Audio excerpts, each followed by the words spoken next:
had him stand on the pinnacle of the temple. You know, Jesus had saw that his whole life, hadn't he? And probably thought how magnificent and how glorious and how big that this was.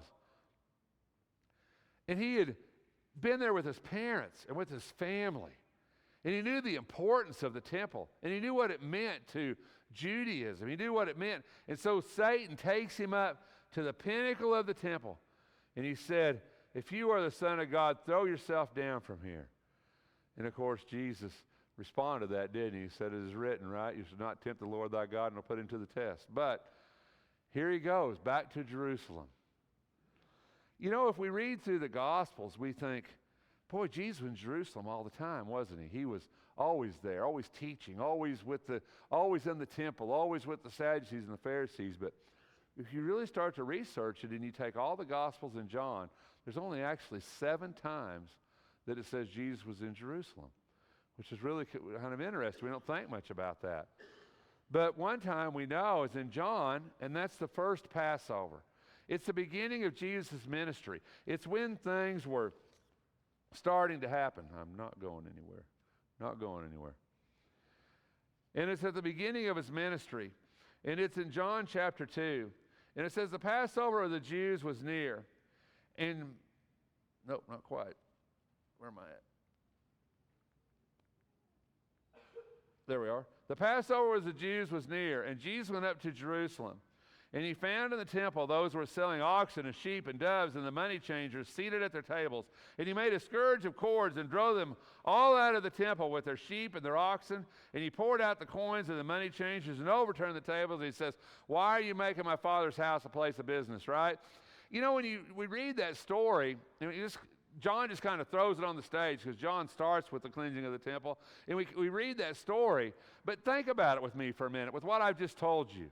The temple's a place that Jesus had gone as a child. Year after year, he had seen this. Year after year, he'd walked into the temple. And year after year, he had seen the money changers. He'd seen the people selling. He had seen all the business going on. And you ever think, I think it's a fascinating in John, because the Gospels don't give us this. But in John, it says, he made a scourge of cords. To me, that's one of the most fascinating little pieces in this whole passage. He made a scourge of cords. It's always fascinated me. I always wondered if Jesus was really irritated by this his whole life when he was a little kid and he was walking in and he was 12 years old and he goes, I just can't believe they're doing this in the temple. I just can't believe they're doing this. And every year he goes back and says, I can't believe they're doing this, right? And so he finally begins his ministry, and I always think so he's going to the temple and he's thinking, I just can't believe they do that. I can't believe they make money off people and they sell God and they sell all these things in the temple, and I've just had enough, and it's my Father's house. And I'm thinking he's walking to Jerusalem and he's thinking, I'm going to do something this year. So he's making a scourge of cords. I don't know how you make a scourge of cords. I don't know how long it takes to make a scourge of cords. I don't know what you use to make a scourge of cord. Cord, I would assume. I'm not sure where you get that.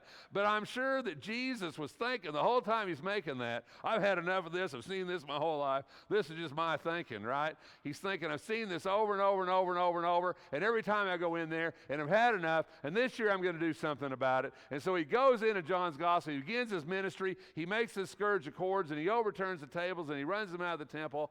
But I'm thinking this anger about this has been building in Jesus his whole life, right? This isn't just something that just now happened. He's been angry about this a long time. He saw this going on forever, and he's had enough. And I just think it's an amazing show, and Jesus beginning his ministry here in John's gospel and making his point and saying, this is my Father's house, and you can't make it a place of business. You know, the temple was Jesus' temple too. Jesus was a Jew. And the temple was his temple. And that's where God, in Judaism, that's where God dwelt. That's where God rested, was in that temple. And Jesus knew it was holy. It was my Father's house. He knew it was holy. He knew it was sacred. He says, don't desecrate it. Don't make it what it's not. I always wondered when he was a boy walking and seeing that temple, did he think that, well, I guess he knew. Did he know? I don't know. Did he think he would be there? He would be doing that? I don't know. I don't know for sure. But the truth is that the temple had become a big part of his life, a big part of who he was in Jerusalem. had become his city. In John chapter 5, we think this was, and I put question mark there because there's a little debate. I don't know if this Passover or not. Most scholars think it was. Never says it was Passover.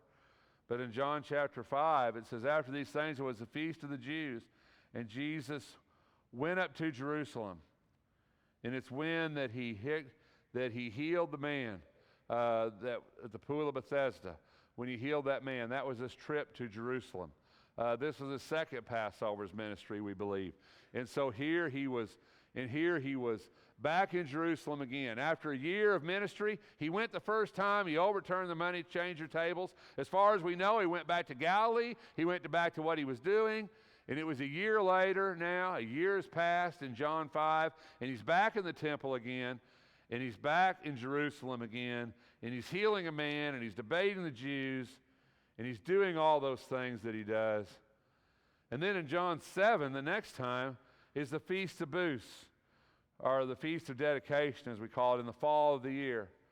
So in the fall of the year, Jesus goes back. When his brothers had gone up to the feast, he himself also went up, not publicly, but as if in secret, so the Jews were not seeking him at the feast, were saying, where is he?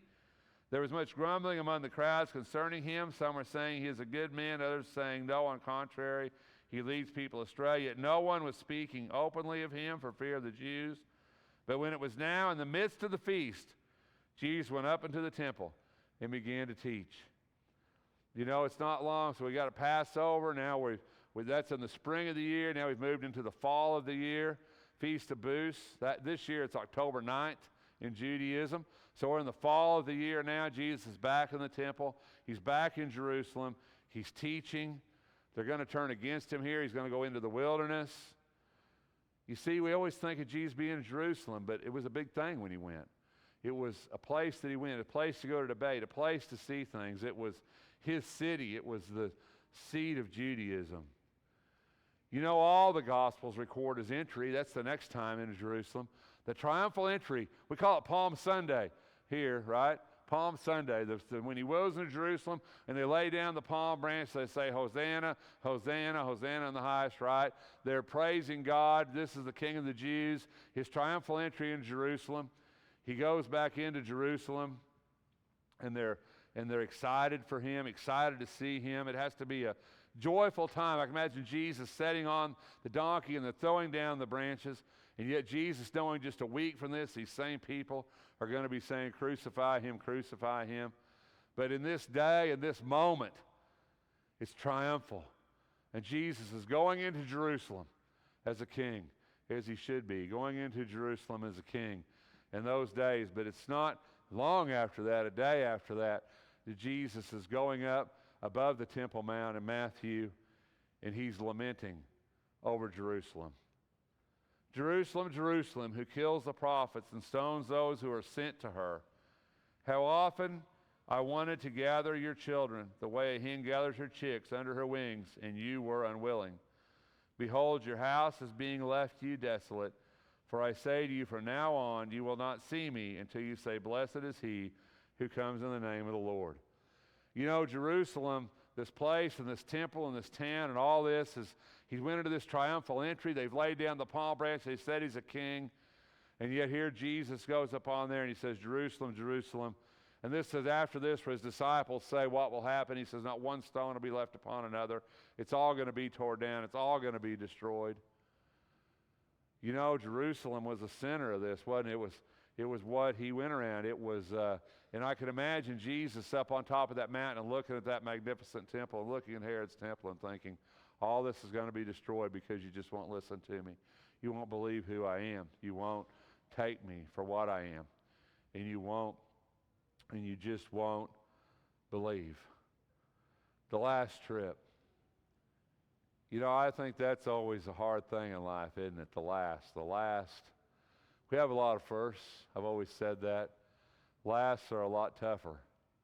As I was sitting in Branson contemplating things, as I guess you do as you get older, and contemplating staying there with my children and me being older and them being older, and I thought, well, one day, maybe not this trip, but one day I'll be my last trip, be my last vacation, wherever that will be, with my children, my last time to be with them.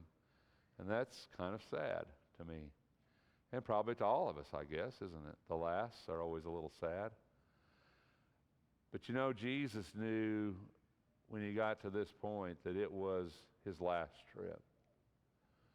He knew that he wasn't coming out of this alive. He knew that a cross was waiting for him. For all the joy he'd experienced there, all the wonder as a child, he now saw that it was going to end in pain. It was going to end in his death. I just wonder what was going through his mind as he sat on top of that mount and looked down upon that temple, looked down upon what that was. And so they had their Last Supper, as we call it, and they have that dinner, and they go and they sing a hymn, and they go to the Mount of Olives. And I've never been to Jerusalem, never been to the Holy Land, but I have Google. And I know that from the Mount of Olives you can see Jerusalem very well, I guess. And so Jesus, I can imagine that night he was praying in the garden and seeing his imminent hour. He was be able to look down on Jerusalem, look down on the temple, look down on all those things, all his childhood, all his memories, all those years, all those times of him staying in the temple when he was 12 and going to the temple with his parents. And the time that he got to argue with the Pharisees and argue with the Sadducees, and the time that he drove everything out with his scourge, and the time that he did all those things. And can you imagine all the memories that he had of that place and of that time as he sat upon that mount? And he knew that his hour was coming, and he knew they were going to come get him. And the next time he would go in Jerusalem, instead of them laying down palm branches, they would have him bound, and they'd be taken to the high priest to try him, and they'd be taking him to Pilate, and they'd be taking him to the cross. And you know, the last time that Jesus would see Jerusalem until he would have been raised, the last time in that life he would see Jerusalem, it would be from the view of hanging upon that cross and looking down at the city, looking down at the people that he came to save, that had hung him on the cross to die. You know, we don't think much about the humanity of Jesus sometimes. Maybe we do. But I think sometimes we don't put ourselves in his place. You know, you and I, we go through our lives. I think sometimes we don't realize when the last things are in our life, you know, when the lasts are. We always document the first, don't we? First steps, first words, first everything. Firsts are big, aren't they? But sometimes we don't ever think about the last. The last steps, the last words, the last time. The older I get, the more when I leave someplace, I kind of look back and I wonder, will I ever see that again? Will I ever be there again or not? I don't know. Will I ever make that journey again? I don't know. I don't know.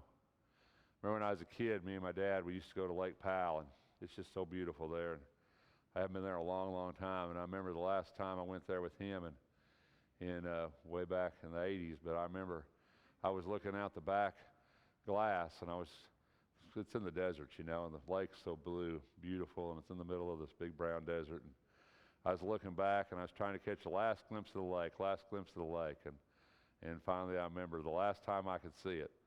And I realized I'll never see that with my dad again. You know, Jesus knew that this was it.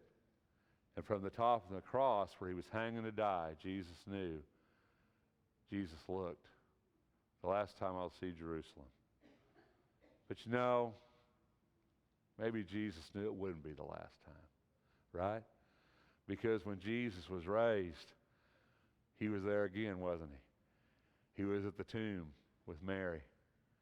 And Mary couldn't believe it was him. Remember that? And he appeared to the seven, didn't he? Behind the locked doors as they waited for him in Jerusalem. And it was from Jerusalem that he would ascend to go back into heaven. You know, Jerusalem was the center in a lot of ways of the ministry and life of Jesus Christ. And yet Jerusalem will be left desolate, Jesus said. Not one stone upon another. Your house will be left to you desolate. As much as Jerusalem meant to Jesus, he knew that that was never his home, right? He knew that was never his kingdom. He knew that his home and his kingdom were in heaven. And brethren, as much sometimes as we think about our lives and the passing of our lives, and we think about our first and we think about our last, we just need to remember one thing that Jesus knew and Jesus taught us, and that truthfully this world was never, ever, ever our home, and that we look for a home eternal in the heavens with Jesus Christ, and then that's a home that we'll have eternally, and that's a place there'll be no lasts. Right? There'll be no lasts in heaven. No goodbyes, no farewells. There'll be no lasts. And Jesus knew that. Jesus died on a cross for that. But I often wonder what was going through the mind of Jesus as he, those many different times as he hung on that cross, looking across that city, looking up and lamenting those people who crucified him. But brethren, our hope's not here, and his hope wasn't there. Our hope is in heaven, and I hope your hope is in heaven too. If there's any way that we can help you this morning, won't you let it be known while we stand?